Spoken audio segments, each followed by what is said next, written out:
Hey y'all, so today we're going to move on to the handrails for the stairs. I had the most difficult time trying to find Hickory handrails online. The ones that I was able to find were so expensive, as in like over $1,000 for one of these. So I reached out to a friend of mine, shout out to Blake, who recommended Austin Hardwoods in Denver. And guys, oh my God, it was so awesome there. They have so many different types of wood. If you live in the Front Range, definitely check them out. We were able to get basically a large sheet of hickory that they milled down to be level, and they normally don't rip, but a really nice contractor that was there offered to rip it for us at his job site like a couple blocks down. So now we got 3 handrails for like, I think it was like $170. It was honestly such a good deal, and all of the wood was so cool there, so I will definitely be going back. We're gonna incrementally go up in grit to sand down these handrails, starting with 80, then moving to 120, and then finally finishing with 220.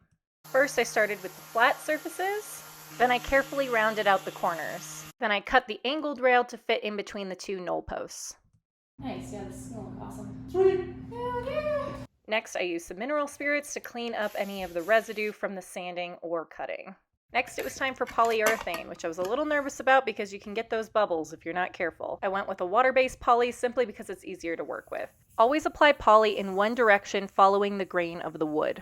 I found it easier to work in sections and blend as I went. When working with poly, patience is key to achieve that nice smooth finish. It's better to apply several thin layers rather than 1 or 2 thick layers. When working with water-based poly, it's fairly common to get a raised grain, especially after the first coat. Gently hand sand in between coats using a very fine grit sandpaper. I'm talking 220 or above. Then wipe it down with a tack cloth before applying the next layer. Make sure that your poly has fully dried before sanding and applying the next coat. I ended up doing about 5 coats of poly to make sure that it had a nice strong finish, since these handrails are going to see a lot of wear and tear. Thanks so much for watching. Please like and subscribe for part 15 and follow along for more home DIY.